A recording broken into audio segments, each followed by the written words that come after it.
Welcome to Pediatric Case Review. Today's lecture is a comprehensive case-based clinical review of Toddler's fracture, designed for general pediatric physicians and trainees. We will walk through 14 carefully crafted clinical cases covering everything you need to know about this common cause of limping in young children. Topics include clinical presentation, age demographics, physical examination maneuvers, red flags, pathophysiology, imaging strategies, ultrasound use, immobilization options, healing timelines, complications, and non-accidental trauma screening. Let us begin. Case 1. A 20-month-old boy presents to the emergency department after tripping while running at daycare. He immediately stopped walking and began crying inconsolably. His mother reports there was no fall from height or direct impact to the leg. The child has been limping for the past 48 hours and refuses to bear weight on his right leg. He appears otherwise well with no fever or systemic symptoms. What is the most likely diagnosis? Option A, sprained ankle. Option B, transient synovitis. Option C, toddler's fracture. Option D, septic arthritis. The correct answer is option C, toddler's fracture. The classic presentation of toddler's fracture includes acute onset of refusal to bear weight or limping, a history of minor trauma such as tripping, stumbling, or twisting, and no systemic symptoms such as fever, weight loss, or fatigue. There is typically an absence of swelling, bruising, or deformity, with pain localized to the tibia, especially the distal third. A very important clinical pearl: a normal X-ray does not rule out a toddler's fracture. Up to 25% of cases show no visible fracture line on initial imaging. Tenderness on palpation at the distal third of the tibia remains the key physical examination finding. Case 2. A 16-month-old girl is brought in by her parents after she fell off a low couch while playing. She now refuses to walk and cries when attempting to bear weight. She has no history of previous trauma, but her father recalls she was twisting her leg while standing before the fall. Which age group is most susceptible to this condition? Option A, 6 to 12 months. Option B, 9 to 36 months. Option C, 2 to 5 years. Option D, 4 to 7 years. The correct answer is option B, 9 to 36 months. The peak incidence of toddler's fractures occurs between 9 months and 3 years of age, coinciding with the period of early ambulation. This period is characterized by 4 key factors. First, increased torsional forces due to uncoordinated gait. Second, underdeveloped cortical bone with higher porosity. Third, a thick but resilient periosteum that contains fractures. And fourth, newly walking children between 10 and 18 months being at the highest risk. The mechanism often involves a fixed foot with rotational stress applied to the tibia, generating the characteristic spiral fracture pattern. Case 3. A 2-year-old boy is examined for limping after a minor fall. He is calm and allows gentle palpation. There is tenderness over the distal third of the tibia, but no swelling or warmth. Dorsiflexion of the ankle elicits pain. What physical examination maneuver best supports the diagnosis? Option A, palpation of the femoral shaft. Option B, passive dorsiflexion of the ankle. Option C, axial loading of the knee joint. Option D, active range of motion at the hip. The correct answer is option B, passive dorsiflexion of the ankle. Passive dorsiflexion of the ankle is a highly sensitive physical examination finding in toddler's fracture. This maneuver applies torsional stress to the tibial shaft, reproducing localized pain at the fracture site. A key clinical insight: the absence of swelling, warmth, erythema, or joint effusion helps differentiate this from septic arthritis or transient synovitis. 2 additional maneuvers are also useful. The axial torsion test involves placing one hand on the knee and the other on the ankle, then gently twisting. Direct palpation of the distal third of the tibia also reliably reproduces tenderness. Always examine both lower limbs to compare symmetry and assess gait patterns. Case 4. A 22-month-old girl refuses to walk after a minor fall at home. On examination, she has full range of motion at the hip, knee, and ankle joints. There is no visible swelling or deformity. However, the child cries when her lower leg is gently twisted during examination. What finding would be most concerning for an alternative diagnosis? Option A, persistent pain despite adequate analgesia. Option B, warmth over the tibial shaft. Option C, swelling at the knee joint. Option D, pain with active hip abduction. The correct answer is option A, persistent pain despite adequate analgesia. Pain out of proportion to the injury is a serious red flag that should never be dismissed. It may indicate compartment syndrome, infection, or malignancy, and requires immediate comprehensive evaluation. There are 4 critical red flags that should prompt broader investigation. First, fever, weight loss, or fatigue should raise suspicion for infection or malignancy. Second, any signs of neurovascular compromise should raise concern for compartment syndrome. Third, an inconsistent or implausible history should prompt consideration of non-accidental trauma. Fourth, an inability to localize pain accurately should also heighten concern for abuse. Case 5. A 2-year-old boy presents with refusal to bear weight after a minor fall. Radiographs are initially negative. What is the most likely reason this fracture occurs in toddlers? Option A. High bone mineral density prevents microfractures. Option B. Increased cortical thickness in young children. Option C. Higher porosity and lower mineral density of the tibial cortex. Option D. Excessive periosteal reaction in infants. The correct answer is option C. Higher porosity and lower mineral density of the tibial cortex. Toddlers between 9 months and 3 years of age have immature bones with higher porosity and lower mineral density compared to older children and adults. This makes the tibia more susceptible to spiral fractures under rotational stress. 3 additional bone-specific factors are clinically important. First, the thick and resilient periosteum helps contain the fracture and prevents displacement. However, this same periosteum makes the fracture difficult to visualize on X-rays. Second, the fibula remains intact because it has a different mechanical role. The fibula acts as a stabilizer rather than a primary load-bearing structure, which is why it typically remains uninjured in toddler's fracture. Case 6. A 2-year-old boy is sliding down a playground slide on his father's lap. His foot gets caught, causing his leg to twist. He immediately begins crying and refuses to bear weight. Why is this scenario particularly high risk for a toddler's fracture? Option A. Direct impact from falling off the slide. Option B. Sudden compression force on the tibia. Option C. Torsional stress due to a fixed foot and rotating proximal leg. Option D. Overextension of the knee joint during descent. The correct answer is option C. Torsional stress due to a fixed foot and rotating proximal leg. When a child rides on an adult's lap going down a slide, their foot can become trapped against the side of the slide, creating a fulcrum. As the upper body rotates inward, the tibia experiences sudden torsional stress while the foot remains fixed. This mechanism generates low-energy rotational forces that lead to a spiral fracture in the distal third of the tibia. This injury is most common in children just learning to walk between 9 and 36 months of age, whose bones are still developing and less resistant to shear forces. This scenario is sometimes called a toddler slide injury and is a well-recognized high-risk mechanism. Case 7. A 2-year-old boy presents to the emergency department with refusal to bear weight following a minor fall at daycare. His mother reports he was running and tripped, immediately stopped walking, and began crying. The limp has persisted for 48 hours. Physical examination reveals tenderness over the distal third of the tibia with pain on passive dorsiflexion of the ankle. There is no swelling, warmth, or deformity. Anteroposterior and lateral X-rays of the tibia and fibula show no obvious fracture line or bone abnormalities. What is the most appropriate next step in management? Option A. Discharge home with reassurance and follow up if symptoms persist. Option B. Order a computed tomography scan of the lower leg to rule out occult fracture. Option C. Obtain oblique radiographic views or schedule repeat X-rays in 7 to 10 days. Option D. Begin empirical antibiotic therapy for suspected osteomyelitis. The correct answer is option C. Obtain oblique radiographic views or schedule repeat X-rays in 7 to 10 days. Initial radiographs are negative in up to 25% of toddlers' fractures due to the subtle nature of the fracture line and the intact periosteum that holds the bone together. The recommended imaging strategy has 2 main components. First, oblique views improve visualization of spiral fractures by approximately 30%. Second, repeat X-rays in 7 to 10 days will reveal periosteal reaction or callus formation that confirms the diagnosis. Faint, oblique spiral lines may be visible on the initial films but are easily missed. The key take-home point is this: never rule out a toddler's fracture based on a single normal X-ray.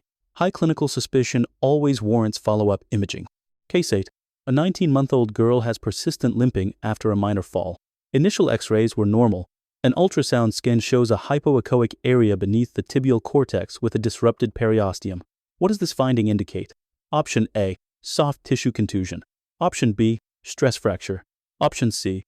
Fracture hematoma with cortical breach. Option D. Normal variant. The correct answer is option C. Fracture hematoma with cortical breach. Point-of-care ultrasound detects occult fractures with a sensitivity greater than 90% when performed by trained providers. 3 key ultrasound findings confirm the diagnosis. First, a hypoechoic subperiosteal fluid collection represents a fracture hematoma. Second, disruption of the cortical layer is the definitive sign of a fracture. Third, an elevated periosteum appears as a bright, discontinuous line on ultrasound. Point-of-care ultrasound has important advantages over X-ray in this context. It involves no radiation exposure, provides real-time assessment, and gives immediate results. Evidence from a pilot study showed that point-of-care ultrasound correctly diagnosed all 5 confirmed Toddlers fractures, including 3 cases with initially negative X-rays. Case 9. A 22-month-old girl was brought to the emergency department 10 days ago with refusal to bear weight after a minor fall at home. Initial X-rays of the right tibia were reported as normal, and the child was managed conservatively with activity modification. Today, follow-up radiographs reveal new periosteal reaction along the distal tibial shaft that was not present on the initial films. What does this new finding most likely confirm? Option A, osteomyelitis with bone infection. Option B, transient synovitis of the ankle joint. Option C, normal growth-related changes. Option D, healing from a recent occult fracture. The correct answer is option D, healing from a recent occult fracture. This is one of the most important clinical concepts in Toddlers fracture management. A normal initial X-ray followed by periosteal reaction on follow-up imaging retroactively confirms the diagnosis of Toddlers fracture. The healing timeline follows a predictable pattern. Periosteal reaction appears within 7 to 14 days after the injury. Callus formation becomes visible on X-ray by 2 to 3 weeks. These changes are considered pathognomonic for a healing fracture and validate the clinical suspicion even when the initial X-ray appeared completely normal. This is why follow-up imaging is essential in any child with persistent limp and a convincing clinical history. Case 10. A 2-year-old boy is diagnosed with a confirmed Toddler's fracture after initial X-rays were negative, but follow-up imaging showed callus formation. His parents are concerned about comfort and mobility during treatment. Which immobilization method is currently preferred based on clinical evidence? Option A, long leg circumferential cast. Option B, below knee posterior splint. Option C, controlled ankle motion boot. Option D, no immobilization. Allow full weight bearing immediately. The correct answer is option C, controlled ankle motion boot, also known as a controlled ankle motion boot or short leg posterior splint. Clinical evidence strongly supports the use of controlled ankle motion boots over rigid casts for Toddlers fractures. The data shows several important advantages. Children in controlled ankle motion boots returned to weight bearing in 2.5 weeks compared to 2.8 weeks with casts. Skin breakdown occurred in 0% of controlled ankle motion boot users compared to 17% with rigid casts. Personal satisfaction and comfort scores were significantly higher with boots. There were also fewer follow-up visits and reduced need for repeat imaging. One important caveat: controlled ankle motion boots are preferred for toddlers older than 18 months. Younger children may require casts due to the conical leg shape that allows boot slippage. Case 11. A 2-year-old girl with suspected Toddler's fracture has no radiographic evidence of fracture on initial X-rays. Her parents prefer minimal intervention and ask about avoiding casts or boots. The child is walking but with a slight limp, and physical examination shows mild tenderness over the distal tibia. Is observation without immobilization an acceptable management strategy? Option A, yes, it is safe and effective if pain resolves quickly. Option B, no, all cases must be immobilized regardless of imaging findings. Option C, only if the child is under 18 months of age. Option D, only if there is a clear history of witnessed trauma. The correct answer is option A, yes, it is safe and effective if pain resolves quickly. A growing body of evidence now supports non-immobilization in carefully selected cases of Toddler's fracture. A key study of 75 children found that 9% were managed without any immobilization at all. All of these children healed without displacement or complications. Their pain resolved within 3 days, and follow-up X-rays confirmed callus formation. Return to weight bearing was achieved in a mean of 4.1 days in the conservative group compared to 27.5 days in the cast group, with no difference in healing outcomes at 4-week follow-up. If this approach is chosen, for clinical considerations are essential: comprehensive parental education, clear activity modification guidelines, instructions to return if pain worsens or limp persists beyond 1 to 2 weeks, and avoidance of this strategy in high-risk patients. Case 12. A 2-year-old girl has been diagnosed with a confirmed toddler's fracture of the distal tibia. Her parents are planning a family vacation in 3 weeks and want to know when the immobilization can be safely removed. The child is otherwise healthy, and initial x-rays showed a subtle oblique fracture line. She has been placed in a short leg walking cast. What is the standard recommended duration of immobilization for uncomplicated toddler's fractures? Option A, 1 to 2 weeks. Option B, 2 to 3 weeks. Option C, 3 to 4 weeks. Option D, 6 to 8 weeks. The correct answer is option C, 3 to 4 weeks. Fracture healing in toddlers' fractures is rapid and reliable due to the excellent blood supply and active bone remodeling in young children. The healing follows a predictable timeline. In week 1, initial pain relief occurs and early callus formation begins. In weeks 2 to 3, visible callus formation becomes apparent on follow-up x-rays. In weeks 3 to 4, bone union is typically complete. From week 4 onward, full activity resumption is appropriate. The recommended follow-up protocol includes clinical assessment at 2 weeks, a repeat x-ray if symptoms persist, cast or boot removal at 3 to 4 weeks, and gradual return to all activities thereafter. Case 13. A 2-year-old boy is diagnosed with a toddler's fracture and placed in a long leg cast. 3 days later, his mother reports increased irritability and complaints of leg pain. On examination, the child's toes are cool and slightly cyanotic. Which of the following is a known complication of rigid immobilization in toddlers' fractures?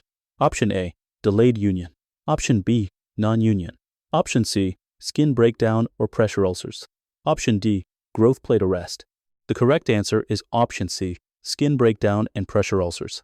Clinical evidence from a retrospective study shows that 19% of children in rigid casts developed pressure ulcers, compared to 0% in controlled ankle motion boot users.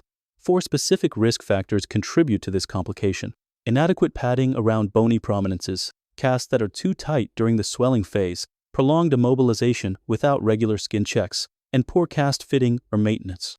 To prevent this complication, 3 strategies are recommended. Use a short leg back slab or controlled ankle motion boot when clinically possible, perform daily skin checks, and educate parents thoroughly on the warning signs of pressure injury. Cool or cyanotic toes, as seen in this case, require immediate cast removal and neurovascular assessment. Case 14. A 10-month-old infant is brought to the emergency department by his grandmother. She reports finding him crying and refusing to move his right leg this morning. The grandmother states there was no witnessed trauma or fall. The infant is not yet walking independently. On physical examination, the infant is alert and afebrile with no visible bruising or swelling, but there is tenderness over the right tibia. X-ray reveals a spiral fracture of the midshaft tibia. What is the most concerning factor in this case for potential non-accidental trauma? Option A, age under 18 months in a non-ambulatory child. Option B, absence of visible bruising or swelling. Option C, location of fracture in the midshaft region. Option D, normal temperature and alertness. The correct answer is option A, age under 18 months in a non-ambulatory infant. Spiral tibial fractures in infants who cannot yet walk are significant red flags for non-accidental trauma because they lack the motor coordination to generate sufficient torsional force through normal play. Several critical actions are required whenever non-accidental trauma is suspected. All findings must be documented meticulously. The case must be reported to Child Protective Services in accordance with mandatory reporting laws. A skeletal survey should be considered if abuse is suspected. Other injuries, including rib fractures and retinal hemorrhages, must be evaluated. Key additional red flags include a mechanism that is implausible or inconsistent with the child's developmental stage, midshaft or proximal tibial fractures, which are more suspicious than distal fractures, and absence of any trauma history, which significantly increases concern. Before we wrap up today's session, we want to share something special with you. Our Pediatric Case Review community on Patreon gives you access to a comprehensive, well-organized learning library. All lectures are arranged by medical system, including musculoskeletal, cardiology, neurology, and many more, so you can easily find every video in one place. You also get high-resolution presentation slides available for offline study, hundreds of case-based multiple-choice questions with instant feedback, and new expert-led content released every month. If you would like to join and want details on how to subscribe, simply comment below on this post, and we will message you directly with all the access instructions. And that brings us to the end of today's comprehensive review of toddler's fracture. Let us close with the 4 most important clinical takeaways from this lecture. First, Always maintain a high index of suspicion for toddlers fracture in ambulatory children between 9 months and 3 years of age who present with a limp. Second, normal initial x-rays do not rule out the diagnosis. Follow-up imaging in 7 to 10 days is essential. Third, controlled ankle motion boots offer superior outcomes compared to rigid casts in terms of comfort, skin integrity, and return to weight bearing. Fourth, early recognition prevents unnecessary testing, reduces parental anxiety, and avoids missed cases of non-accidental trauma. If you found this lecture valuable, please follow Pediatric Case Review for more expert-led, system-by-system clinical reviews. Have questions about this case or want to discuss similar scenarios? Leave a comment below. We respond to everyone.